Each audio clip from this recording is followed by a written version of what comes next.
small little book called Psalm 23 for You and Me. Hmm. And it has been doing well. I mean, extremely well. So I'm excited about that. Psalm 23 for you and me. Yes, it's absolutely from the Psalms. And churches have been buying it up, and individuals, oh, I've got grandkids and I've got, and they're supposed to memorize the 6 verses of the Psalm. So it's been a lot. I'm having fun. I'm having Wow, fun. how cool is that? Well, thank you Mhm. all. I suppose now we can turn to our featured guest today, who's someone I've known for more than 4 decades, both personally and professionally. And her resume is so extensive. I was looking through it and I thought, I better just write this down and read it. There's just way too much to try to remember. And so our special David, guest, yes. excuse me, David, before you do that for her, we did not hear from you something new and what's going on with you. We didn't hear from you. Oh, okay. Well, we can go there. One thing that's new for me is that last weekend I participated for the second time in a barbershop quartet competition. And I'm Oh, happy to say that our quartet actually finished second. We got a second place medal out of the 17 quartets. So that's been kind of something I'm still in my head singing these various barbershop songs. I'm hoping they'll kind of leave. So, but you did catch me there. I hadn't thought about talking about something new in my world, but that's been new, my barbershop stuff. Anyway, our guest today is Dr. Dawn Braithwaite, really a celebrated professor and scholar in the field of communication studies. And it's really kind of mind-boggling to read her resume. Recently retired from her position at the University of Nebraska, Lincoln, Dawn has been nothing short of a role model, really, for academic excellence. She's a former president of our national organization, the National Communication Association, or NCA. She has an NCA Distinguished Book Award in her name, the Dawn Braithwaite Book Award, and she is also has an NCA Distinguished Scholar Award. Most of her research has been in the areas of interpersonal communication and family communication. Her resume, believe it or not, lists 52 journal articles and 6 books that has co-authored with other people. And she's also been the author or co-author of 81 chapters in various communication books, which is kind of mind-boggling. For the last 3 years, she has also written a communication-related blog for Psychology Today magazine. So beyond all that, she's just an incredibly nice person and walks the talk when it comes to communication. She understands communication, and she herself is quite the communicator. So, Dawn, we brought you on today because of this concept of kinkeeping, which is something a lot of people don't know about. You've done a lot of research about this. I think it's a very interesting role that people play in families. So, Dawn, why don't you open things up with first kind of a brief explanation and definition of kinkeeping, and then maybe a little bit about how this relates specifically to seniors, which I think it often does. So, welcome aboard. Thank you, and thanks for having me and for that lovely introduction. You've a treasured friend and colleague for at least 42 years. Um, Kinkeepers is an interesting role. You might think that any kin would just be this another word for family, and keeping, so somebody who keeps families together. And you could say, well, anytime you talk to your family, you're kin keeping, which is true, but this is a special role of somebody who takes on a little bit more or takes on more responsibility for the family. So they may be a person who connects people through social media. If somebody's having surgery, this is probably the person who helps line up visitors or meals. If somebody's having a problem, they may quietly try to get that person some help or some financial support. They may plan family reunions during the summer.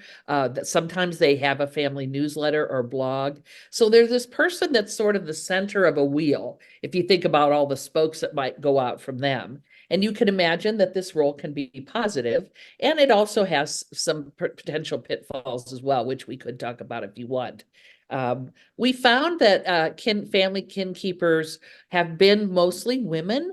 Up in the 80 to 90% of women or of family kinkeepers are women, from what we know, and they're often middle-aged or older women.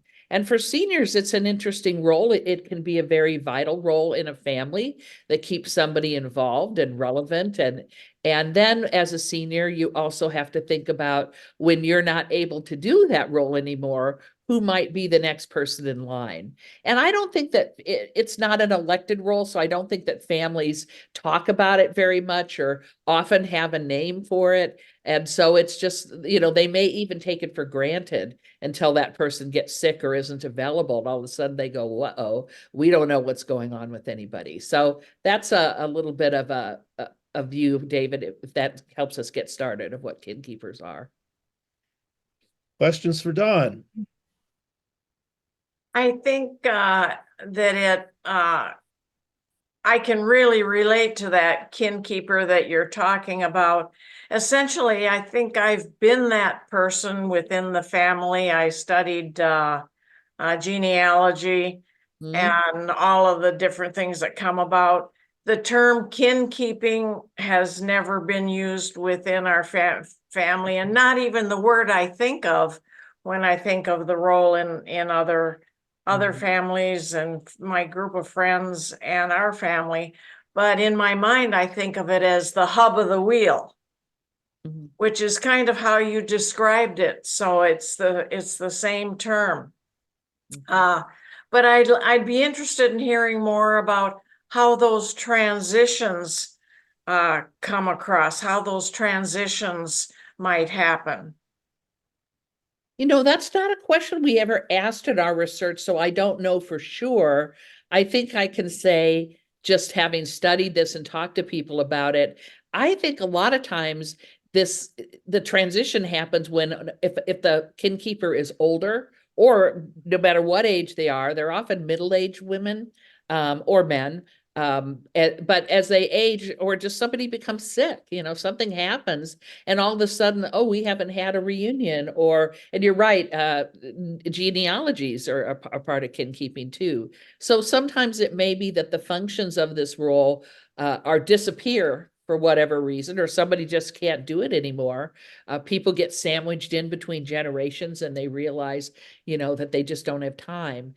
And so while I think some families may plan a bit of an orderly transition, I think a lot of times it just disappears.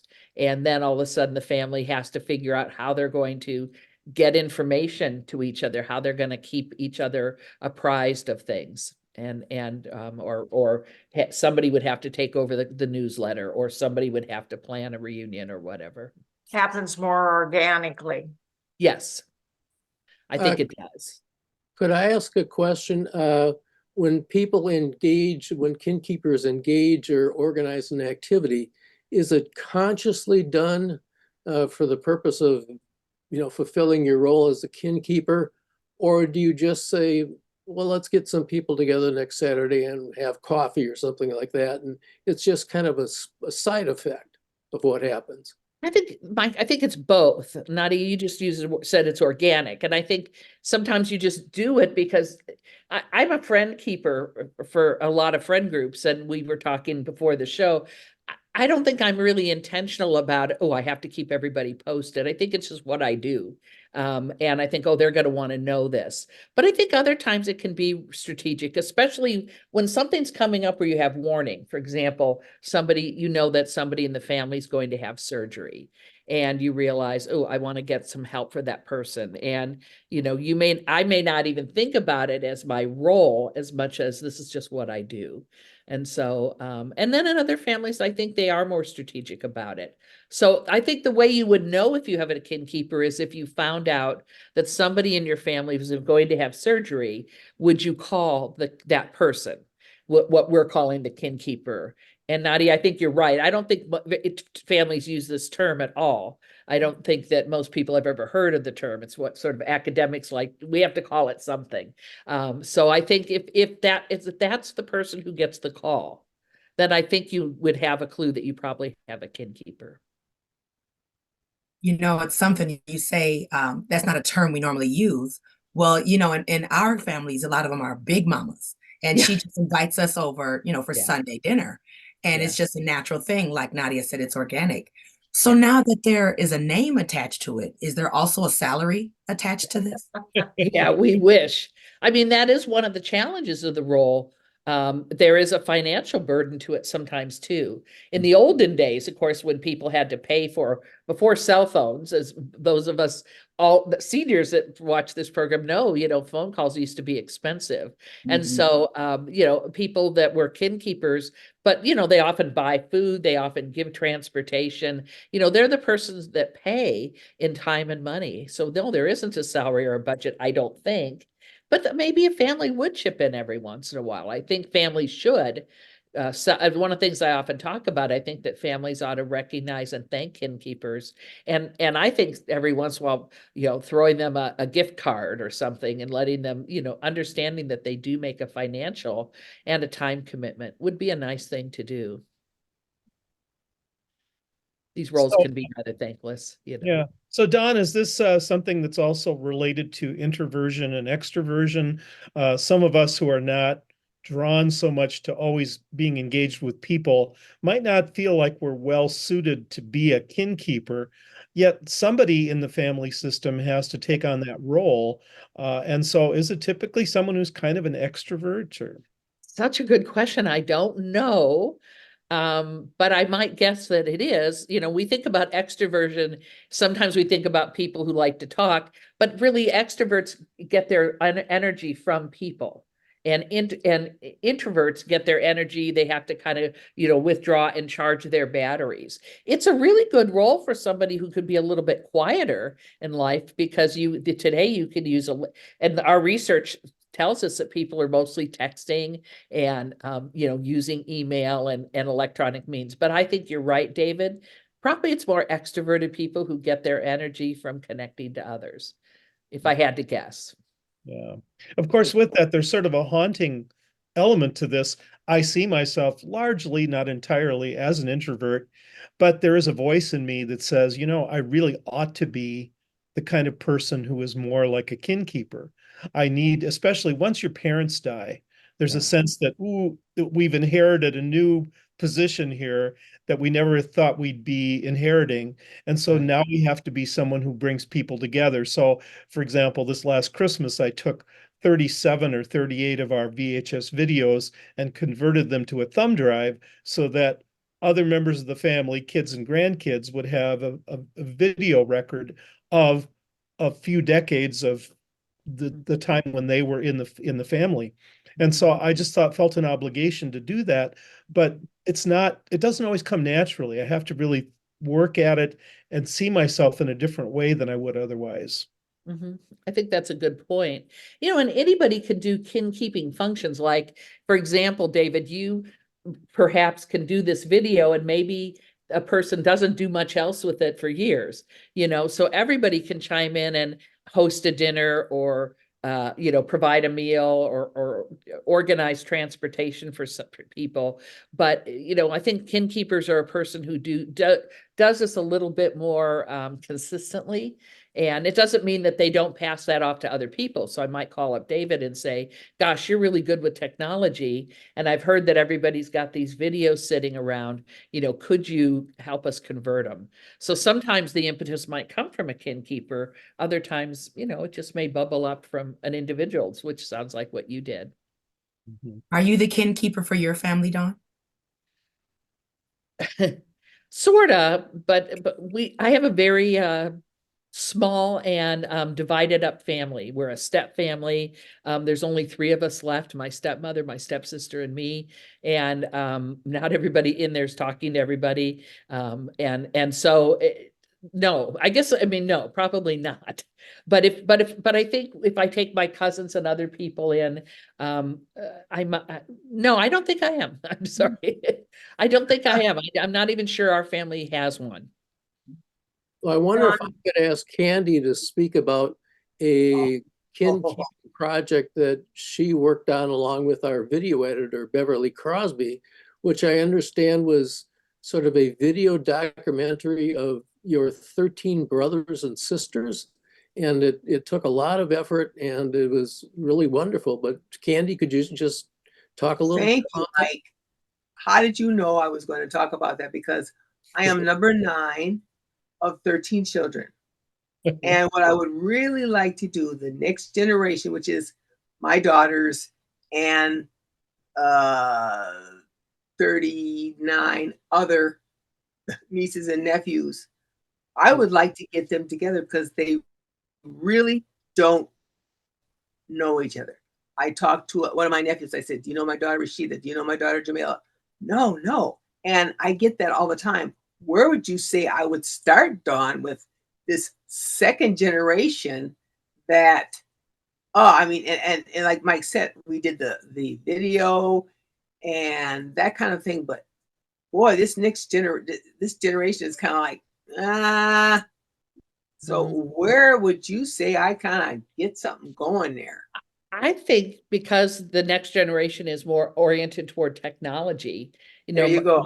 might think about starting a family blog or even just a family newsletter. And it's, by even collecting information, having a link people can click on. And just like David, you just asked everybody what's new, once a month, or maybe if you do a quarterly newsletter, you have a little link for people to click on and they can give you their news. And so it might be, and then the other thing that I often do as a friend keeper, and I did this, David, for our group from the University of Minnesota, is just I created an email list so that, and one of our friends just passed away, and I, quickly got on with her husband and created an email list for him, a contact list. And so that contact list could go into a newsletter as well. So I think that might be a place to start, and something that a senior person can do. And you don't need huge technological skills. Maybe you need somebody to help you post it. But, if you use email, the problem is the next generation isn't as email oriented. So probably it's good to find another way to post. I've seen Rashida shake her head, to post that newsletter. Well, I'm saying that because Rashida does a podcast and that would be something that she could podcast it and draw the family in, because she does a real neat podcast and it's real fun and funky. And so I think that you're right. I think that might be a good start with Rashida. What do you think about that, Rashida? I think that's a great idea. I think sometimes, families can be private and they don't want to share. And sometimes people, why do you want to know all these things? And so just getting to know each other, I think will be the first step. And I think for a lot of people, for example, there are people who study Christmas letters that are sent out. And I know that a lot of people hate Christmas letters because they think it's people just bragging. I love them. I like to read them, and I don't get them from my family very often, but I get them from friends. And so I think the thing about a blog or even just a family newsletter where the news is real short and anybody has a chance to have their news featured. The other thing I would say about this is I think when you start these things, there is that resistance from a lot of people. And so in my department, I was a department chair at Nebraska for 9 years. And I started a weekly Monday newsletter that came out, called Com Weekly. And, I always put news in there. And so what I started doing was I told people that they ought to rat each other out. And it was really funny because they started doing it. Hey, did you know that Mike won an award? Or did you know this happened? And then later people started ratting themselves out, which is just what I wanted. So some people would always tell me what happened, but other people would say, well, I would never, and don't want to talk about this, but I know you want to know I won an award. And I was really happy. And it took a while to get going. Because at first, when I first did it, I really did get some pushback, and I heard rumors that some people, people are praying, But so I think it's going to take some time to get people to buy in and trust, that, and also to trust where that information is going. And so the family want some rules about who gets to see the podcast or who gets to read the newsletter. Yeah. And of course, looking at this even more broadly, although we're talking about it in the context of a family, really what Dawn, I think the way you function is like you're not just a kin keeper, but you're a colleague keeper and a neighbor keeper and a friend keeper, a lot of various kinds of keepers. And I think about that even in terms of the neighborhood where we live. And we like our neighbors on either side. We've lived next door to them for 30 years, Mhm. but they've never invited us over for dinner. We've never invited them over for dinner. We have very few connections that we make. And maybe on National Night Out in early August, we might see our neighbors, and we see our neighbors when the snow finally melts. But really, we do not have a cohesive, Mhm. connected neighborhood in the way that you might envision that to be. And I think that's one of Dawn's strengths, is being able to pull all these people together and connect them. And it's really in a very important role beyond just the family setting. And so I've tried sometimes to make more of those connections, but we don't naturally do it sometimes. And as you're indicating, I think women historically have frankly been better at it, better suited for it, and have made those connections happen. And thank goodness they have. But it's really a challenging dynamic on any level, not just within families and with coworkers, as you're indicating. And one of the things that Dawn has been very good at is celebrating accomplishments of her coworkers as part of the way that you bring people together. So Yeah, have- and Well, Dawn, it just took some time to build that, it really did. I was thinking about the fact we were talking about, the ups and, yay and all that. But what can be kind of like a downer? Let's say, for example, I'll give you an example. I've got a niece that's just trouble. She just, everywhere she goes, and she starts trouble. How do you deal with that? That's one of those down, but we call this another thing that a kin keeper is in families and anywhere is what we call a gatekeeper. So I'm the person that has, because I'm the kin keeper and the friend keeper, well, the friend keeper for a number of groups, I have information about things that are going on, and I have to decide who I'm going to tell it to and when. And kin keepers and friend keepers can blow it, right? You can reveal something that somebody didn't want revealed. And I try to be super careful about that. I keep a list for a church that I used to be a part of. The church really doesn't, it was a home church, doesn't exist anymore. But I keep a list and I put out prayer requests and other things for that group. But I'm really careful about always going to the person and saying, somebody asked me to put out a prayer request about you, or if they can't speak, somebody can speak for them. And is that okay? Because I think that's one of the real challenging parts. And there was one time when somebody who was highly placed in this group asked me to put out a prayer request, and I just did it. And then later I realized maybe it was on COVID. Maybe that person didn't want people to know that she had COVID. And I don't think she really did. And I kicked myself and I apologized to her. I think she was okay. But so that, I think you raise a good point there, that being a gatekeeper puts you in a tough spot sometimes. Sometimes, well, another topic I study on step families and other places is being caught in the middle. And kin keepers and friend keepers can quickly get caught in the middle. And they have to be careful. And I've had to extricate myself out of the middle. And I think seniors can recognize all of these things because they happen in families, but it can really happen to kin keepers, and you have to be smart about it, I think. And you're going to make mistakes, and sometimes people are going to get pissed at you, and that's just part of the role. You just have to live with. Well, in our final 2 minutes or so, other things that you want to ask about or comment on? I have a quick comment. Something happened within our family organically. I guess I initiated it. As we started having what I called international dinners, which essentially each of us had very similar heritage, but our spouses all were from different cultures and heritages, and that would bring them closer into the family along with normal family members and through food. That's great. Mm-hmm. Well, if I could tell a final quick story as quick as I can about technology, we were talking about how advanced technology is now being used. In fact, I had my father's uncle. I was very, very interested in him from what little I could learn. And one of the things that was passed down to me was a story he wrote, and on old-fashioned paper and old-fashioned ink. And I started to rewrite it about 40 years ago. And then I discontinued. And then I went back and wanted to do it again and to preserve it. But it had faded. The ink had faded to the point where I could no longer read what he had written. So that was like, for me, a loss, like forever. Hmm. Well, let's try to minimize those kinds of losses, I guess.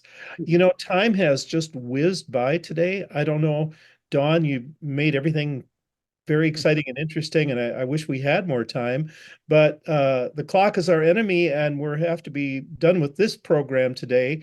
But thank you so much for talking to us about kin keepers. Think about kin keepers, people, and how you might both be a kin keeper or help kin keepers, because they're a very important part of families.